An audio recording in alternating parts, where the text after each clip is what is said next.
Leo natoa elimu ya bure kabisa. Namna ya kutengeneza name tags. Name tags ni zile ambazo huwa wanavaa watu kwenye makazini. Unatakiwa uwe na vitu vitatu. Kwanza, uwe na karatasi hii ambayo inaitwa waterproof, zipo hapo ofisini kwetu. Uwe na epoxy ambazo ni A na B, yani resin na hardener. Alafu unatakiwa uwe na name tag yenyewe. Kuna hizi za gold, kuna hizi za silver, kuna hizi kubwa na kuna hizi size ndogo. Kwa hiyo yoyote utakayotaka kati ya hizo mbili unaweza ukafanyia kazi.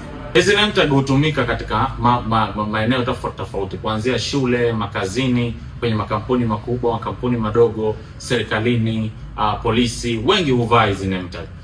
Ni fursa nzuri sana, nikasema leo niwaletee ili tuweze kupata pesa kwa pamoja. Kwa hiyo tunauza hizi plain, tunauza hizi epoxy, lakini pia tunauza na karatasi.